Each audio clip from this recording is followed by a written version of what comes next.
எல்லாருக்கும் வணக்கம். Welcome back to our channel ரசிக்கும் நெஞ்சங்கள். இன்னைக்கு நம்ம சேனல்ல பார்க்க போறது ரொம்ப அருமையான ரொம்பவே டேஸ்டியான வீடே மணமணக்கிற அளவுக்கு செய்யற மல்லி பூண்டு குழம்பு. அதுதான் இன்னைக்கு பார்க்க போறோம். இது செய்கிறது ரொம்ப ஈஸி, பட் டேஸ்ட் வந்து அவ்வளோ அருமையாக இருக்கும்.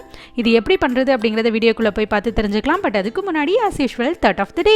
நம்மளோட வாழ்க்கையில் எந்த அளவுக்கு பணம் சம்பாதிச்சு வச்சிருக்கிறோம் அப்படிங்கிறது பெருமை இல்லை. நம்மளோட இன்பத்திலையும் துன்பத்திலையும் கூட இருக்க எத்தனை பேரை நம்ம சம்பாதிச்சு வச்சிருக்கிறோம் அப்படிங்கிறது தான் பெருமை. அதுதான் நம்ம வாழ்க்கைக்கான சிறப்பும் கூட. இப்போ வாங்க வீடியோக்குள்ளே போகலாம்.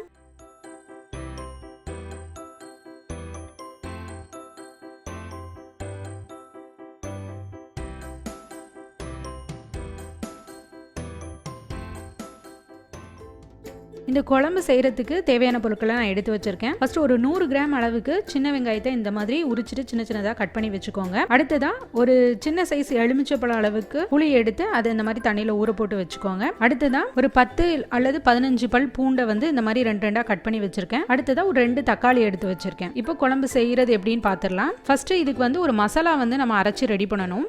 அதுக்கு என்னதெல்லாம் வறுக்கணும் அப்படிங்கிறத பார்த்துடலாம். ஃபர்ஸ்ட் கடாயை சூடு பண்ணிட்டு அதில் ஒரு 2 டீஸ்பூன் அளவுக்கு நல்லெண்ணெய் சேர்த்துட்டு அதுலேயே ஒரு 5 காஞ்ச மிளகாய் சேர்த்துருக்கேன். உங்கள் காரத்துக்கு தகுந்த மாதிரி சேர்த்துக்கோங்க. கூடவே ஒரு 3 டீஸ்பூன் அளவுக்கு மல்லி சேர்த்துருக்கேன். இது மல்லி குழம்பு அப்படிங்கிறதுனால கொஞ்சம் எக்ஸ்ட்ராவே சேர்த்துருக்கேன். கூடவே 1 டீஸ்பூன் அளவுக்கு சீரகம், ஒரு அரை டீஸ்பூன் அளவுக்கு மிளகு, இது எல்லாத்தையும் சேர்த்துட்டு நல்லா வறுத்துக்கலாம். நல்லா வாசனை வர்ற அளவுக்கு நல்லா வறுத்துக்கோங்க.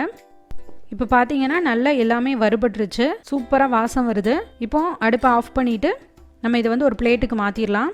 இப்போ அந்த வறுத்த மசாலா எல்லாத்தையும் தனியாக ஆற வச்சிடலாம். இப்போ அதே எண்ணெயிலேயே நம்ம வந்து குழம்பு செய்ய ஆரம்பிச்சிடலாம். நான் கொஞ்சம் எண்ணெய் வந்து எக்ஸ்ட்ரா அதோடவே சேர்த்துருக்கேன். இந்த குழம்புக்கு எண்ணெய் வந்து கொஞ்சம் அதிகமாக இருந்தால் தான் டேஸ்ட் ரொம்ப அருமையாக இருக்கும். இப்போ மீன் குழம்பு அதெல்லாம் செய்யும் போது எக்ஸ்ட்ரா எண்ணெய் சேர்ப்போம்ல, அந்த மாதிரி இதுலேயும் கொஞ்சம் எக்ஸ்ட்ரா எண்ணெய் இருக்கணும்.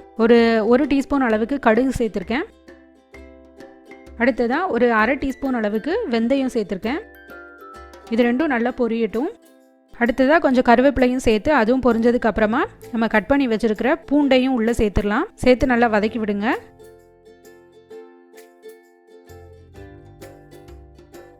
அடுத்ததாக கட் பண்ணி வச்சிருக்கிற வெங்காயத்தையும் உள்ளே சேர்த்துட்டு இதையும் நல்லா வதக்கி விட்டுக்கலாம். அது நல்லா பொன்னிறமாக வதங்கட்டும். இப்போ அதே டைமில் ஜாரில் நம்ம வறுத்து வச்சிருக்கிற மசாலாவையும் சேர்த்துட்டு கூடவே ஒரு கைப்பிடி அளவுக்கு தேங்காய் துருவல் சேர்த்துருக்கேன். இப்போ இது ரெண்டையும் தேவையான அளவு தண்ணி சேர்த்து அரைச்சிக்கலாம். இப்போ பார்த்தீங்கன்னா இந்த மாதிரி கொரகொரப்பாக இருக்கும். இது கூடவே நம்ம எடுத்து வச்சிருக்கிற அந்த 2 தக்காளியவும் உள்ளே சேர்த்து அரைச்சிக்கலாம். இப்போ நல்ல பேஸ்ட்டாக நமக்கு வந்து கிடைக்கும். இப்போ பார்த்தீங்கன்னா பேஸ்ட் ரெடி ஆயிடுச்சு. இப்போ அரைச்ச மசாலாவையும் உள்ளே சேர்த்துக்கலாம். தேவையான அளவு தண்ணியும் சேர்த்துக்கோங்க. சேர்த்துட்டு நல்லா கலந்து விட்டுக்கோங்க. இப்போ இது ஒரு கொதி வந்ததுக்கு அப்புறமா நம்ம எடுத்து வச்சிருக்கிற புளியை கரைச்சி அதையும் உள்ளே சேர்த்துக்கலாம். புளி சேர்த்துட்டு நல்லா கலந்து விட்டுக்கோங்க. தேவையான அளவு தண்ணி சேர்த்துக்கோங்க. அதுக்கப்புறமா தேவையான அளவு உப்பும் போட்டு நல்லா கலந்து விட்டுக்கோங்க. இப்போ இது நல்லா கொதிக்கணும். இது நல்லா கொதிச்சு அந்த எண்ணெய்லாம் பிரிஞ்சு வர்ற வரைக்கும் கொதிக்கட்டும். இப்போ பார்த்தாலே உங்களுக்கு தெரியும் எண்ணெய்லாம் பிரிஞ்சு வந்துருச்சு. குழம்பு நல்லா கொதிச்சு ரெடி ஆயிடுச்சு. இப்போ இதை விட இன்னும் திக்காக வேணும் அப்படின்னா இன்னும் கொஞ்சம் கொதிக்க விடுங்க. இப்போ பார்த்தீங்கன்னா குழம்பு ஆக்சுவலாக இந்த கலரில் தான் இருக்குது. லைட் வெளிச்சத்தில் கொஞ்சம் மஞ்சளாக தெரியுது. ஸோ அதனால தான் லைட் ஆஃப் பண்ணிவிட்டு நான் காமிச்சிருக்கேன். இந்த குழம்பு வந்து ரொம்ப அருமையாக இருக்கும். கண்டிப்பாக எல்லாருமே ட்ரை பண்ணி பாருங்கள். முக்கியமாக இந்த குழம்பு வந்து செய்யும்போது நல்லெண்ணெயில் செய்யுங்க. அப்போ டேஸ்ட் வந்து இன்னும் ரொம்ப அருமையாக இருக்கும். சப்போஸ் ஒரு அவசரத்துக்கு நீங்கள் வந்து ஒரு 2 நாள் அந்த மாதிரி வச்சு சாப்பிட செய்கிறீங்க அப்படின்னா தேங்காவை மட்டும் சேர்க்காம நீங்கள் இதே மெத்தடில் செஞ்சு பாருங்கள். சூப்பராக டேஸ்ட்டாக இருக்கும். 2 நாள் ஆனாலும் அது வந்து கெட்டு போகாது. இதில் நான் கொஞ்சமாக நாட்டு சக்கரை வந்து சேர்த்துருக்கேன். இது வந்து ஆப்ஷனல் தான். எனக்கு ரொம்ப பிடிக்கும். லைட்டாக ஒரு மைல்டான இனிப்பு இருந்துச்சுன்னா ரொம்ப பிடிக்கும். ஸோ அதனால் சேர்த்துருக்கேன். இது உங்களுக்கு தேவைப்பட்டால் நீங்கள் வந்து சேர்த்துக்கோங்க, இல்லைனா நீங்கள் அவாய்ட் பண்ணிடலாம். கடைசியாக கொஞ்சமாக ஒரு 2 டீஸ்பூன் அளவுக்கு நல்லெண்ணெய் சேர்த்துக்கோங்க. இறக்குறதுக்கு முன்னாடி அது வந்து இன்னும் அந்த டேஸ்ட்டை வந்து உங்களுக்கு எடுத்து கொடுக்கும். நல்ல ஆவி பறக்க சூடான சாதத்தோட இந்த குழம்பும் சேர்த்துட்டு கொஞ்சமாக பொரிச்ச அப்பளம், அப்புறமா ஒரு அவிச்ச முட்டையும் வச்சு சேர்த்து சாப்பிட்டு பாருங்கள். அவ்வளோ அட்டகாசமாக இருக்கும். கண்டிப்பாக எல்லாருமே ட்ரை பண்ணி பாருங்கள். அவ்வளோதான். இந்த குழம்பு கண்டிப்பாக உங்களுக்கு பிடிச்சிருக்கும் அப்படின்னு நினைக்கிறேன். அப்படி பிடிச்சிருந்துச்சு அப்படின்னா குட்டியாக லைக் கொடுங்க. இந்த வீடியோ யாருக்காச்சும் யூஸ்ஃபுல்லாக இருக்கும் அப்படின்னு தோணுச்சுன்னா கண்டிப்பாக ஷேர் பண்ணுங்கள்.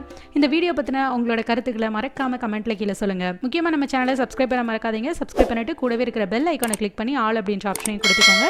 அப்போ தான் நான் ஃபியூச்சரில் அப்டேட் பண்ணக்கூடிய ஒவ்வொரு யூஸ்ஃபுல்லான வீடியோட நோட்டிஃபிகேஷனும் உங்களுக்கு தவறாமல் வந்து சேரும். நம்ம சேனலில் குக்கிங் மட்டும் இல்லாமல் ஸ்கின் கேர், ஹேர் கேர் அந்த மாதிரி நிறைய வீடியோஸ்லாம் இருக்குது. கண்டிப்பாக எல்லாருமே போய் அதையும் விருப்பம் இருந்துச்சு அப்படின்னா செக் பண்ணி பாருங்கள். உங்களோட சப்போர்ட் எப்போவுமே எனக்கு தேவை. ஸோ சப்ஸ்கிரைப் பண்ணி சப்போர்ட் பண்ணுங்க. அப்புறம் நான் எப்பவுமே சொல்ற மாதிரி நம்ம வாழ்ற லைஃப் ஒரே ஒரு தடவை தான். ஸோ வாழ்ற வரைக்கும் ஹாப்பியா இருங்க, ஜாலியா இருங்க, சந்தோஷமா இருங்க, சிரிச்சுக்கிட்டே இருங்க. இன்னொரு இன்ட்ரெஸ்டிங்கான சூப்பரான யூஸ்ஃபுல்லான வீடியோவோட நான் உங்களை மீட் பண்றேன். இவ்வளவு நேரம் பொறுமையா அந்த வீடியோவை பார்த்து ரசித்த அத்தனை ரசிக்கும் நெஞ்சங்களுக்கும் மிக்க நன்றி. வாழ்க பாரதம், வளர்க நம் தமிழ்.